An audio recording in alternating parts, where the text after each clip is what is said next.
Everyone just has a series of veils on them, like these kind of spells that are making them forget who they are, but they're actually lessons.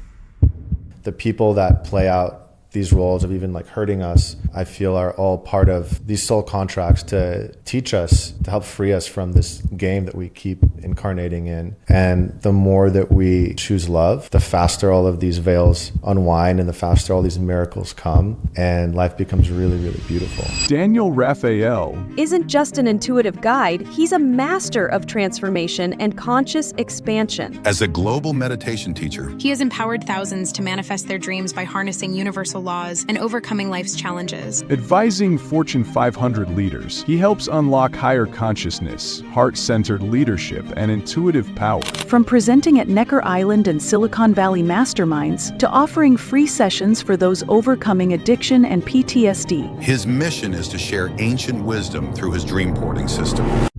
Your approach to life, as I observe you and know you in DreamPorting, is very spiritual, energetic, quantum. So what has been your core conflict as you've been creating everything that you have over these years? My personal one has been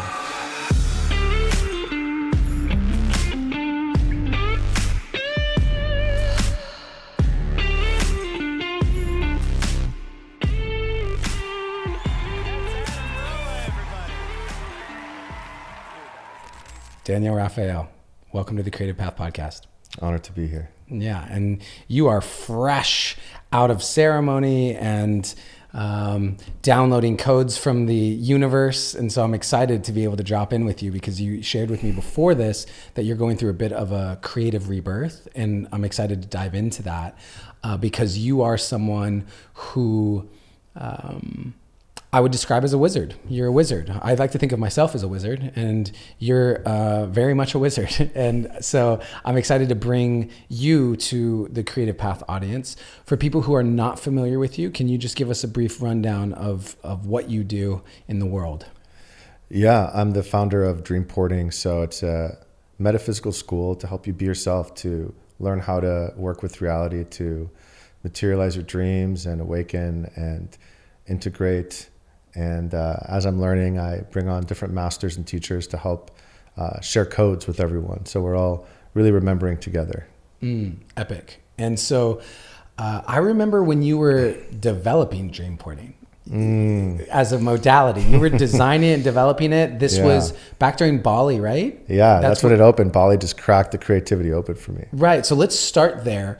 You developed, explain what DreamPorting actually is. It's a system for life, and it's still unfolding. But basically, the first part of DreamPorting was I channeled a treasure map, so to speak, of 3 weeks about. And I had just gone through a dark night of the soul. I prayed to God, and I said, just give me a way out of this. I don't want this to take 3 years. Let's take 3 weeks.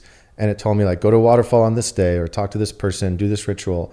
And I just followed to a T the treasure map, and it brought me to this birthday we had, which was so beautiful, and healed so much and manifested so many amazing things. And my creativity just cracked open. And it just showed me how when you're in alignment, when you find your soul again and really connect with that deeper, so much magic unfolds from there. Got it. And so when you say your creativity cracked open, what does that actually mean? Well, I think there was a lot of artificial structures, from programming, from trauma in my childhood, that I was getting little ideas, but I wasn't able to really express them, enjoy them, and connect with it deeper because there's so many limiting beliefs. And that's the Bali experience was the first time it feels like so much of that just started dissolving, and I was able to collaborate with people and make new friends and create all this creativity. These whole systems of transformation came through. So, yeah. And so I know that for you, a lot of the creative process seems to be about what comes through, right? You say what comes through. How do you relate to creating? It sounds like it's given to you, through you. What is your relationship to it? Well, that's something I'm still learning to embody and heal myself, because I went to film school. This is coming up, and some of the teachers were like, in 40 years, if I had to choose one person that would be successful, it would be you. Stuff coming through is amazing, but then actually other half of the teachers were like, oh, this isn't real. Started making fun of me. I got bullied a lot, even in film school. And then I like really closed down my creativity around, 21. And then during Bali was when it started opening again. So I've been in the process of not just having it come through, but embodying it, letting myself flow with it, because there's so much. There's stand-up comedy that wants to happen. And, I went to Burning Man, and that was the theme of letting myself, be funny in front of people again, not just my friends, and have that be part of the transformation, part of the message, and my voice and singing. So I'm actually in the process now of cracking my creativity deeper by learning how to just keep it in my body and flow with it and trust it more. How is that different from how you were creating before? Well, I think before it was just a certain dimension of reality I felt safe in, like just being, guiding meditation or energy healing or things that I felt very gifted at, but I shut down a part of my human. So it's always been easy for me to be the wizard, but now it's about the human and the wizard alchemizing. Right. And why do you think it was so hard to be the human? Well, I went through intense abuse and trauma, before I was even born, in the womb till, the entire life. And I think the being punished every day for hours and told there was something wrong with me, and also being on the autism spectrum, for lack of better words, and all these things growing up where it was very hard for me to do simple things, yet I was genius in other ways, created this complex of not being worthy. And so I feel like I had to show up, and I still wanted to help people. I needed to survive. And so I realized, okay, let me just put a bit of this, I just need to block a part of this, because if I let this out, it just creates a mess. That was my story. And now I realize that just fully accepting and letting this be part of me, the most amount of creativity and connection to God and dreams come true are all flowing in. And so that's what's really cracking open to a whole new level right now. And so what are you noticing has really, what's the evidence externally that's letting you know something shifted deeply internally? Because a lot of people listening to this are on this path, right? They're sitting the ayahuasca ceremonies, or they're doing the breath work, or they're whatever, checking the Bali toolkit of things that to do, but are not yet seeing the shifts externally maybe. Or maybe they're just not seeing them and they're there. So can you differentiate and let us know is your external reality shifting that lets you know that something has shifted internally? That's a great question. Well, a lot of things that were very hard for me, struggles kept happening in these areas, from like business, relationships, they've all seemed to be radically clearing. And I even saw you a couple of weeks ago at this incredible event. It felt like ancient Greece, where we're just surrounded by the most epic people, just celebrating life, like an ancient mystery school. I have a few new friends that feel like this group of near enlightened Jedis that are just unconditionally loving, and it's just such an epic experience. Abundance is coming through in very easy ways without me having to actually do much work. I just feel, all of that is amazing, but what really excites me is my voice. It's just starting to channel entire songs when I just, now that I'm feeling more safe, fully letting all parts of me be there. Just the abilities and the connection to God, and the joy that I'm feeling every day. And what type of songs? We went to a ceremony last week. It's been, I haven't done ceremonies in probably 6 months. And then when I do them, I like to do a few. Just like, I love that sounds like a long time for you. For me, that's a very long months. time. Everyone's going, what? 6 months, yeah. Yeah. So, I mean, I had to download, there was about 8 people there, and I had to download that everyone choose one frequency. It could be grace, it could be power, it could be wisdom, it could be love, and start singing your own song or playing music as that frequency. And it was the most profound experience most of us had there. And it felt like the whole world just transformed, like Doctor Strange, like the floor was moving, and it just teleported us to paradise. And so many people were crying. People had deep childhood healings just in the middle of that song that then broke out and they started singing. And it's just, I forgot how powerful that can be, just channeling your voice in music. So something I'm very excited to get into. So I grew up believing I couldn't sing. I just thought I didn't have a singing voice. It was not my gift, Then I went on a vision quest in the desert. I slept on the ground with a sleeping bag, but on the ground of the desert with a shaman. Me and a shaman in silence. It was 5 days, making fire with my hands to keep us warm at night. And if I didn't get the fire going, he was not going to do it, right? So it was just this really interesting thing. And also there was this sacred sort of altar space. And every once in a while he would put food, and by food, I mean 8 almonds, this thing where after 2 days, those 8 almonds were so good. And then at one point he put what I estimate to be, from a lot of experience, I estimate to be somewhere between 12 and 15 grams of mushrooms. And so I now take 12 grams of mushrooms and blast off. And I've been mostly fasting. Yeah. It is day, 3 or 4 of being out in the desert, complete silence this whole time, basically. And that was a breaking point, as you might imagine, where I'm laying there and I'm staring up and I'm crying. And I'm getting a little emotional. Did you feel that? I saw you close your eyes in that moment. It's just, there was this moment where I'm crying and I start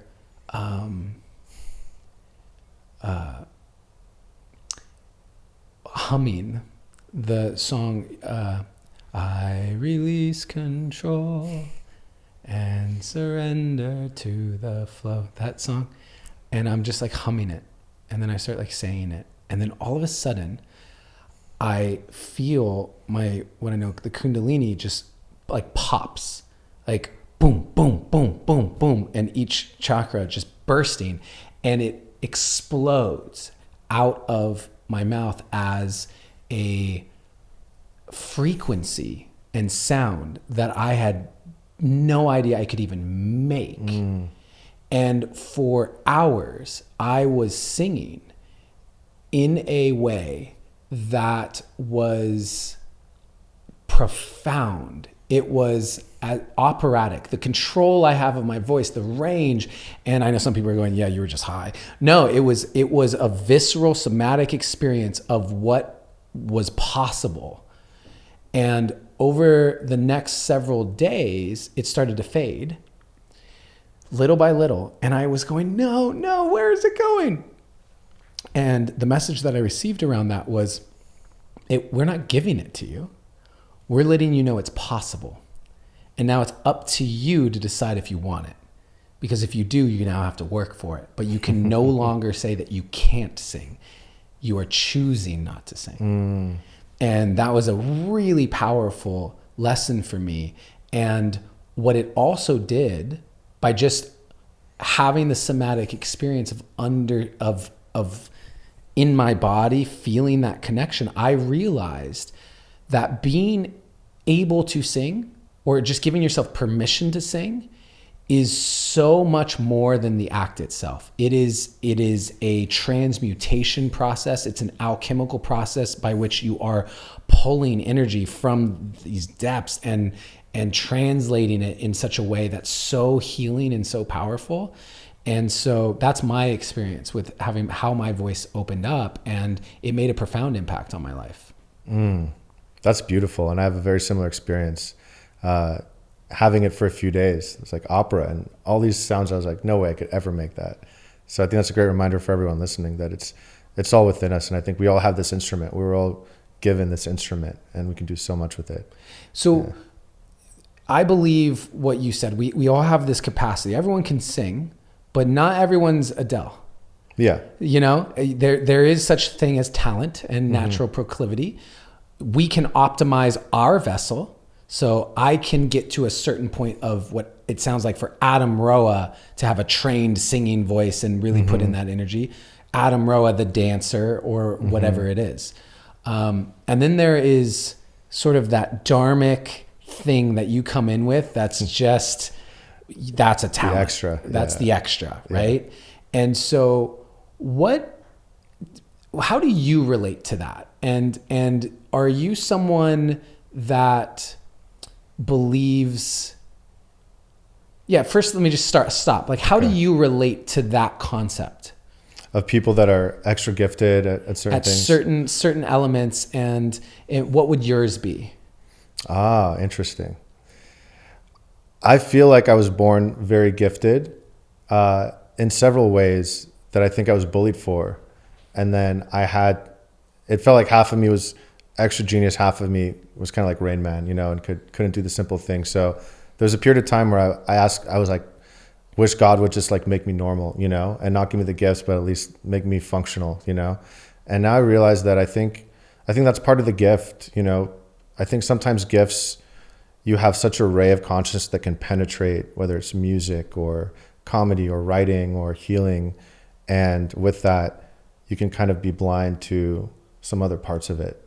And I think it's about loving and embracing all of it to really access the gift and inspire people with that gift. And so what's your gift?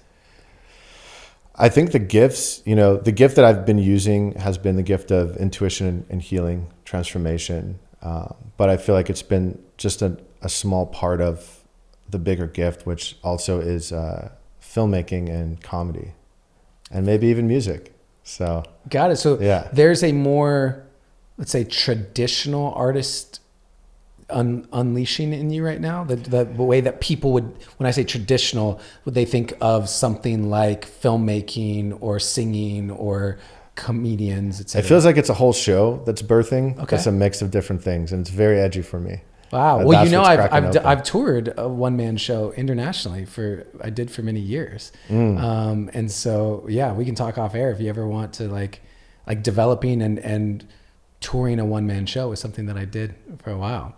I appreciate that. And I think there's something really magical about it. I actually have plans for another one once I write my book.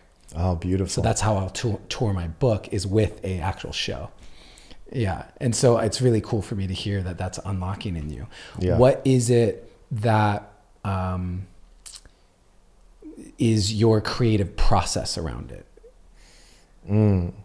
Well, I'm letting my comedy out and my music out with friends, and learning how to refine it and massage it a bit. But I think a lot of it just comes through when I feel safe. And so my mission right now is, how can I just relax more and feel safe in any different type of situation? And I've been going on these quests. God, I feel like, is just giving me these quests, and my whole, my ego, my body was like, oh, I don't want to do this, but I'm just saying yes to all these kind of scary things that I feel are preparing me. What's an example? Just taking leadership when no one's taking leadership for, problems in the community and relationships, or with people that are known as like, oh, she's never going to receive feedback, no need to talk to her. So, someone I spent an hour with just in a meditation, having to interrupt like 50 times, but like focus on the love of the inner child, and like totally broke through.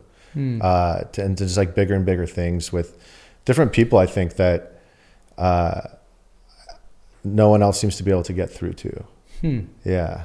And so your approach to creativity, your approach to life, as I observe you and know you in DreamPorting, is very esoteric, spiritual, energetic, quantum. Would you agree with that statement? Yeah. Okay. So before I ask any follow-up questions to that, do you think you could synthesize your view of how the mechanics of this kind of game work from your perspective? Sure. I'm always getting deeper insights into it, but currently what I'm playing with is, it feels like everyone just has a series of veils on them, like these kind of spells that are making them forget who they are, but they're actually lessons. And the people that play out these roles of even like hurting us, I feel, are all part of these soul contracts to teach us, to help free us from this game that we keep incarnating in. And the more that we just relax our nervous system and choose love, the faster all of these veils unwind, and the faster all these miracles come, and life becomes really, really beautiful. And I love that you said that. And a piece that you've spoken to several times is the more that we sort of feel safe and relax our nervous system. So for me, when we were when you were developing DreamPorting in Bali, okay, I was going through a dark depression. I mean, I was deeply depressed. We were doing BSI, and I was working on my gut microbiome. I was working with 2 different therapists and doing all these things. And it was difficult. I was in a relationship at the time and trying to navigate being in a relationship while being depressed. And it was just a very hard journey for me at that time. And one of the ways out of that was starting to recognize that I just actually don't feel safe in my body. And that realization, I had no idea. I didn't even know I didn't feel safe in my body. That was, as someone who grew up wrestling, mixed martial arts, I felt like I'm safe. I can take care of myself. But no, safe in your body. It's safe to be in it and here. And as someone who experienced abuse as a child, it was not safe to be in my body. And therefore, literally a repressed memory, my consciousness said it's safer to check out completely. And so that would lead to, whenever it got too much in relationship, I would disassociate. And I would be for people who don't know what that means, I mean, it's like you're looking at someone, but you're in a different place. Totally. You're in an argument with someone, but your mind is over here because you need to get out of your body. It is not safe for you because of the intensity of what your body is feeling. And I had to do a lot of somatic work to move through that. I'm curious, because at that time, we weren't having this conversation. No one actually in our circles was really talking about the safety in the body. Yeah. It felt like, and yet now everyone is talking about that, right? And so when did that shift for you into an actual focus? That's a great question. I think it shifted to the number one priority, which it is now in my life, at Burning Man a few weeks ago. It was just, this is recent. This is really new. Wow. Okay. Yeah. So it's a whole part of myself is really coming online, which is so beautiful. Wow. Yeah. What does that feel like? It literally feels like, whoa, like I'm in my body more. And with that, I'm able to enjoy so much more and be more myself. And from that manifest so much more, because that part of me that I didn't even know I was pushing away, it was just so traumatized. I went through so many different levels of abuse. Like all I could do was dissociate. So I was pretty much the most dissociated person around, and so it's an inspiration to see you really breaking through it and embodying that more. And I'm really excited, and I'm working with a nervous system whisperer. He's basically has the secret code to relax the nervous system, and he'll just say a few words and speak directly to it, and then psh, and you're like, whoa. So I'm actually going to be creating a course with him, helping spread his system to the world. Oh, amazing. Yeah, it's really beautiful. Amazing. What's his name? His name's Gabriel. Yeah, and he studied with the Pygmies and the Bushmen and all these different tribes, and it's just really next level. And I think it's all time to learn how to talk to our nervous system. Expand on that. Well, I think the last 10 years, it's like, okay, talk to your inner child, and like that's still so important, but I think there's a part of us that, for example, just putting awareness on it, he'll say like, Daniel, can you feel your long adult nervous system? And all of a sudden, like, it's like a snap out of if I'm in like a childlike trigger or something like that. And I think most of us has been trapped in a younger version of ourselves, and then we're ashamed of it. And then we don't want to talk about it. And then it just keeps us stuck. And it's remembering that we're also an adult and we can just be here now and just work that. And so now that seems almost opposite. So I want you to help me piece that together, because it seems almost paradoxically opposite to the quantum realm.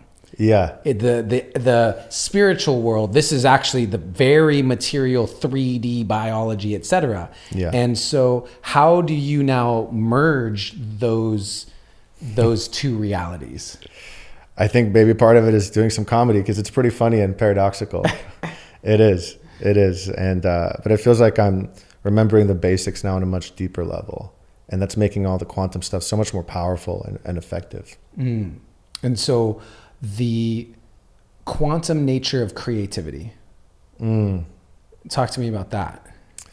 Well, I feel like, for me, I get instant holographic downloads I get scenes from a movie. It just makes me cry. It's so beautiful. Or information about a person, and I get it all at once throughout, like beyond time, just the whole thing. And I feel like now that I'm learning how to be safe, I can actually communicate it in much more beautiful ways where people can receive it, and holding it longer, where I'm starting to make animations and writing a screenplay. So it feels like it's finally landing, and all those beautiful downloads, even though I was getting them, it wasn't able to fully connect. And so when you say downloads movies about people, is this a skill that you choose to access, or it's just something that happens and you have no control over it? I don't know if I have too much control over it. I could probably turn it down if I wanted to, but I don't want to. But it just comes all the time. No, but I mean, like right now, could you get a movie? You could be like, all right, I'm going to get an Adam movie, or you don't have that level of control over it. I have a pretty high level of control. Yeah. I mean, that's what I do for work, like sessions, business ideas, whatever people are kind of calling in. I download that. And then are there times where it takes, because why I'm asking is that's probably not most people's experience. Yeah. And it's not mine, but I've also had, I have the ability to, so I'm thinking about like my one-on-one work, right? What I describe is when I'm in a conversation, and this is now very embodied, so it's happening even in these any conversation I'm in. I have you know the game Plinko? Haven't played it. Plinko it's just like where you put the disc in and it bounces down and it lands somewhere. Okay. Do you know what I'm talking about? You can, like a ping pong ball that goes down this board and you don't know where it's going to land because it's hitting all these different like nails or pegs.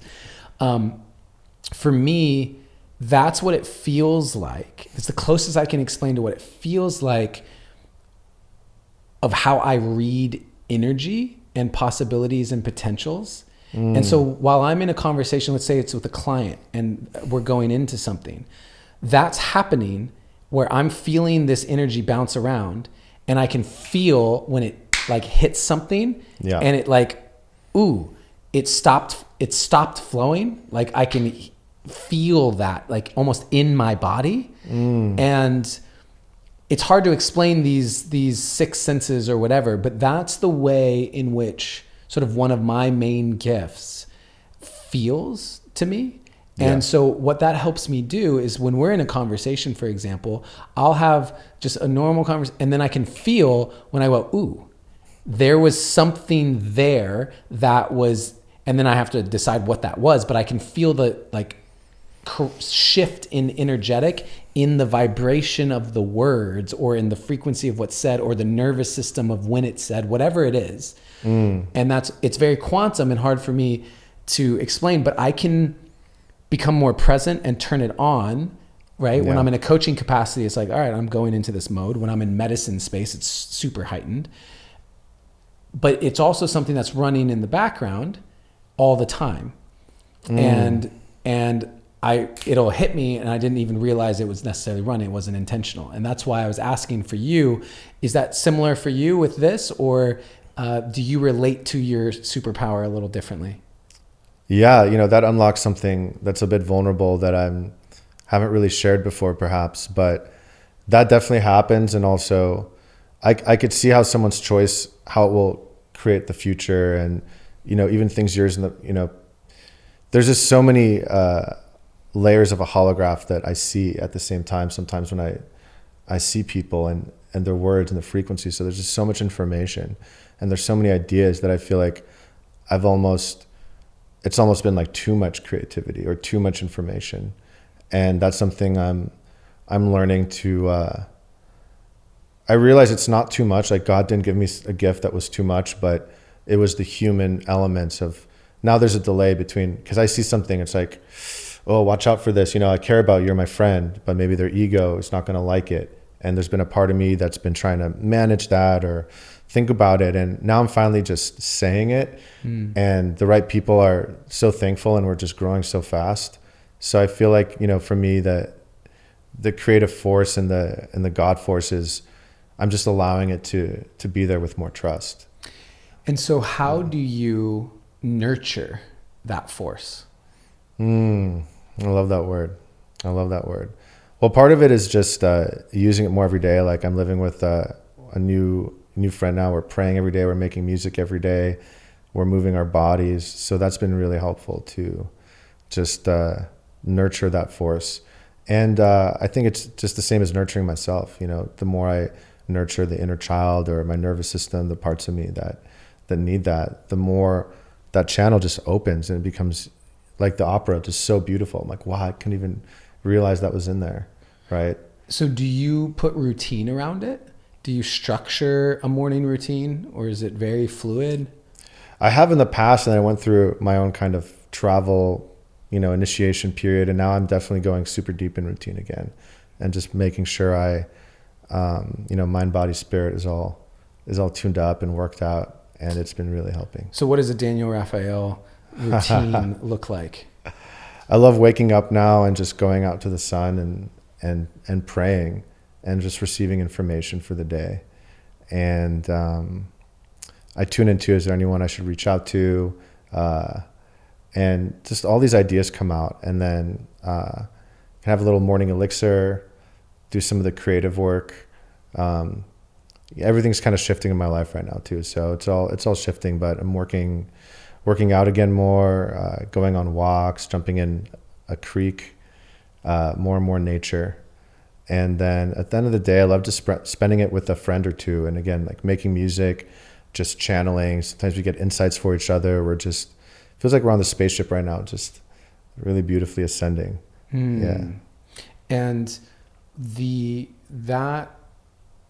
everything that you said, none of it did you share really about what most people would associate as like business work. You know what I mean? Yeah.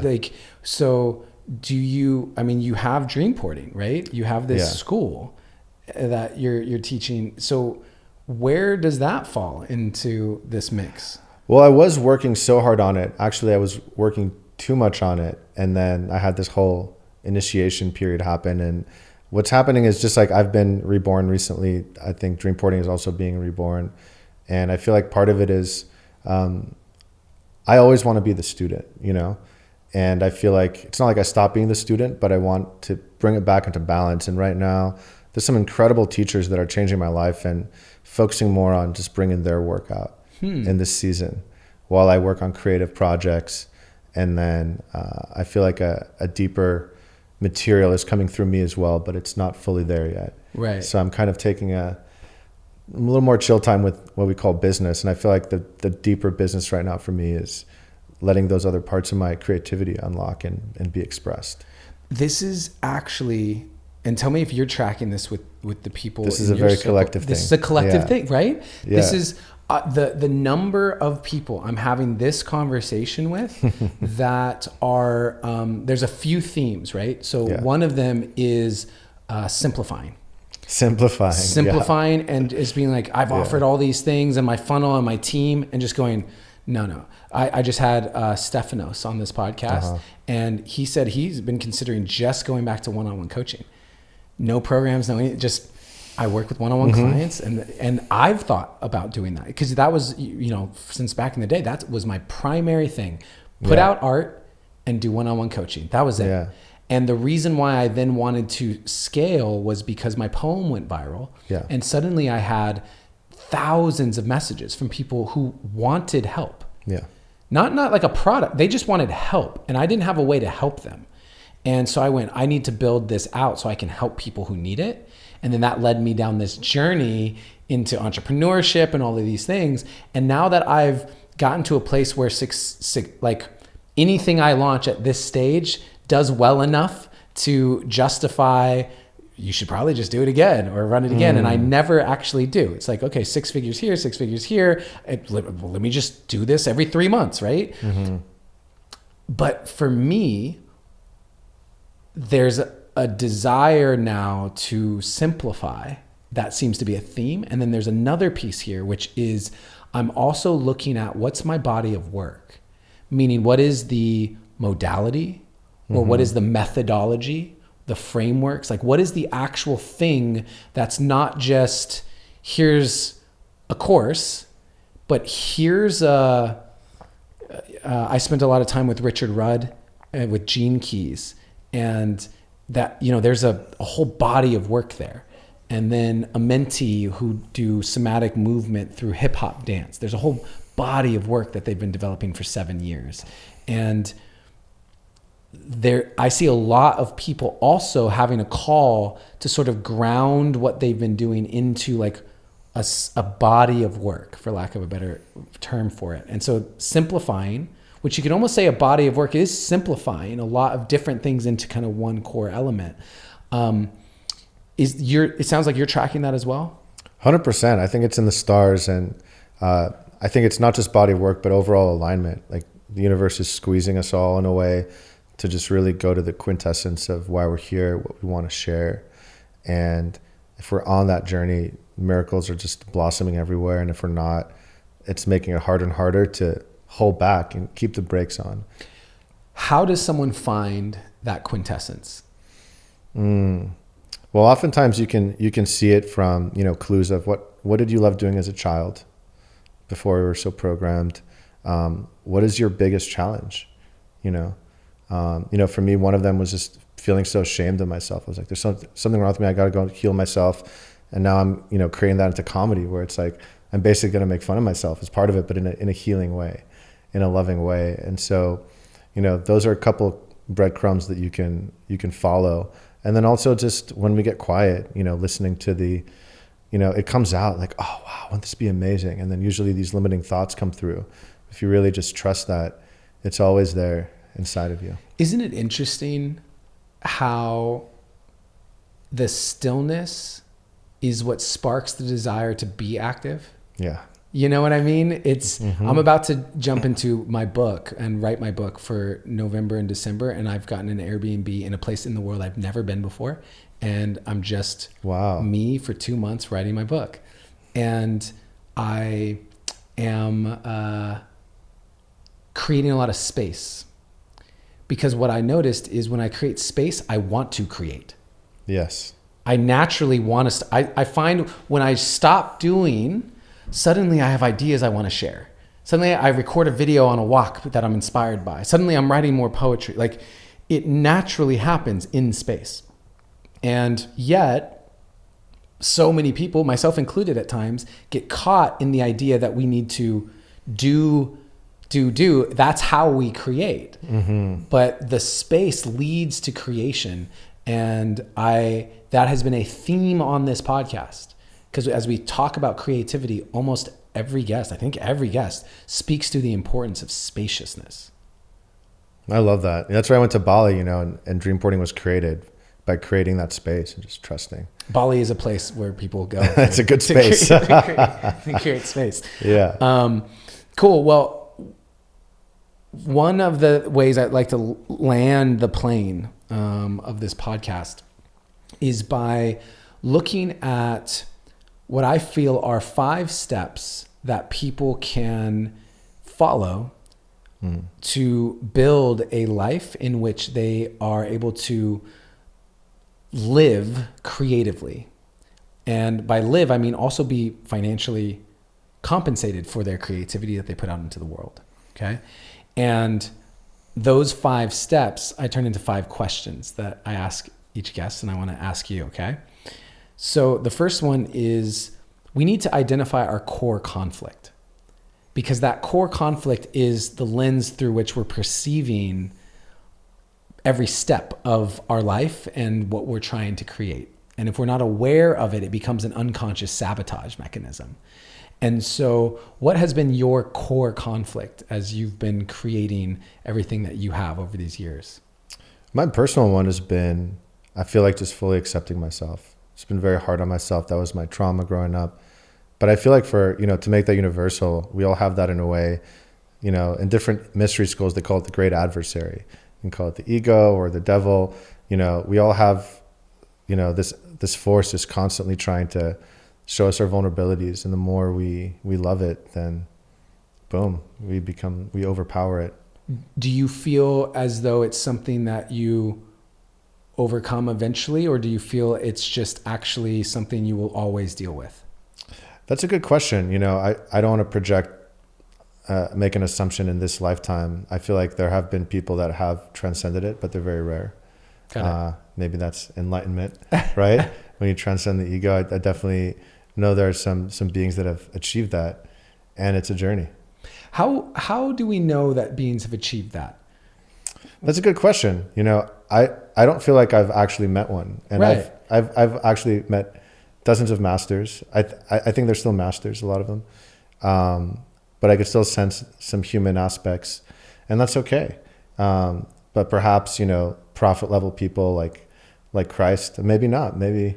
Right, because it's all just what's been told and passed down. Like if you were to meet him, I'd like to think that Jesus was human AF. Yeah, I'd like to think play that some he, pickleball. That he had a good laugh, that he enjoyed a good glass of wine, that he just enjoyed the human aspects. And Totally. you can, in many ways, they've really done a huge disservice to humanity, in my opinion, by dehumanizing Christ. 100%. Right? And turning Mary Magdalene into a whore instead of Jesus's lover, and again, dehumanizing both of them. Yeah. And anyway, I really play with the idea of the core conflict actually being just a curriculum that we never graduate from in this life. It's actually just the path we walk. Mm-hmm. So Totally. thank you for sharing that. And after identifying the core conflict, the second step is developing what I call a 100% certainty offer. So the thing you know with 100% certainty that the right person taking that offer from you, that gift from you, will have their life changed. And so we've kind of talked about it as superpower somewhat. What is the thing you walk around with 100% certainty of what you bring? I mean, my alchemical process is really beautiful, where often in 10 to 20 minutes, people's some of their deepest traumas and blocks and limitations can be alchemized. So it's something I really love sharing. Yeah. Perfect. And once you have that certainty and you just know, because now you have this confidence of what you can do and what you can bring, the next step when building a business especially is crafting signature content. So that content, and it doesn't even have to be online, but those signature things that are out in the world that when someone experiences them, they get a sense of, oh, that's Daniel. That's the essence captured in this thing. What have you put out into the world that you feel like does that? That's a great question. We have this, my main course certifies people, trains them to do what I do. So it's really beautiful. So we've certified hundreds of people in this system. And I'm really happy with all the miracles that are happening from that. Got it. And there's a whole new body of work coming out, especially retreats. I'm doing a 7-day retreat in Mexico in a few months. And that's something I'm very excited about. Amazing. Yeah. So once you have these signature things, you got to build an audience, right? In today's day and age. And I describe this as dating your audience, building authentic relationship over time with your audience. And how have you done that? How do you relate to that? Well, I'm breaking through it even deeper now, but I think one of the things that really worked for me was just sharing like tools that actually work. Like, here's some magical things I do, and not trying to dumb it down or make it too mainstream, and just really being myself. So that's actually really interesting that you say that, because I go back and forth in that all the time. You know, because we've been in spaces as friends personally, that I feel I can esoteric with the best of them. Yeah. Right? Yeah, like yeah. we could wizard We can talk. hang, yeah, we can hang. Yeah, we can hang in that world. Yeah. But if you look at my content that's out on the internet, for the most part, it's definitely, I feel as though if you watched it, you can tell there's depth there, but it is intended to be very mainstream. I'm trying to translate it, even if my personal enjoyment is going really deep into the edges of consciousness.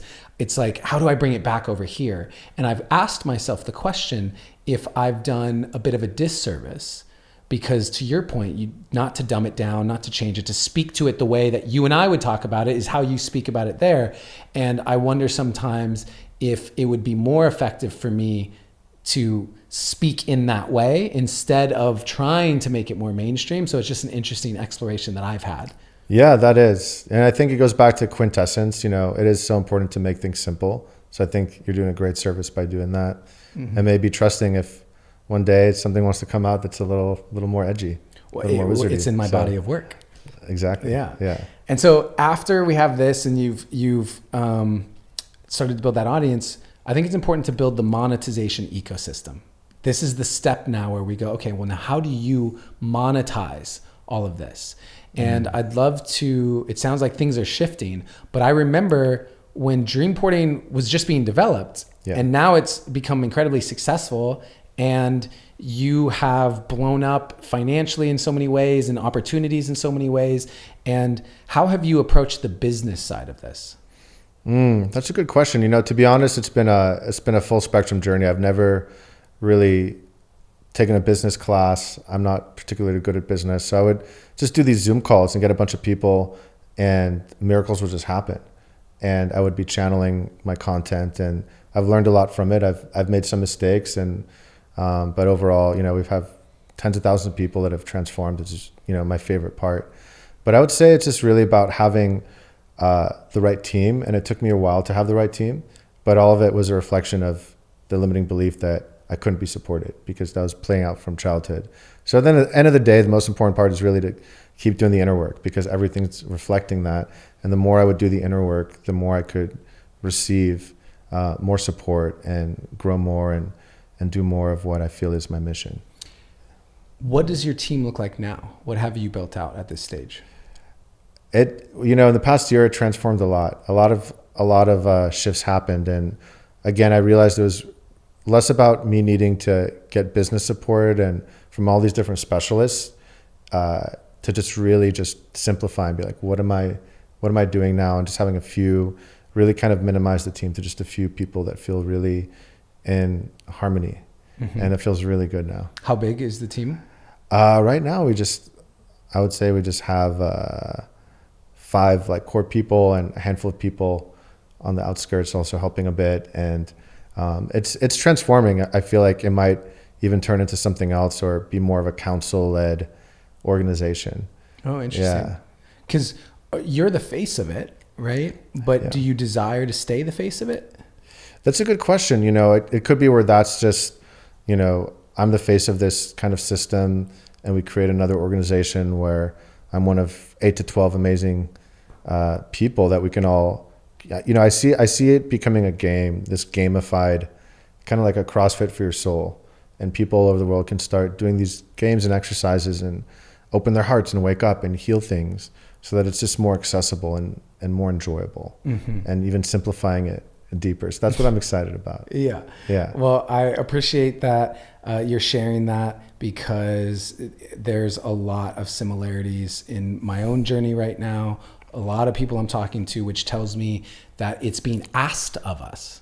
Yes, right? exactly. Like, because these are people who I trust to be really dialed in, very spiritually attuned, and listen, create the space, have done a lot of work. And if everyone seems to be on this thread, it's bigger than us individually. There's something that's being asked. And I think it's important because as leaders in this space, everyone who's listening to this, that's wanting to get to a point, can actually shortcut.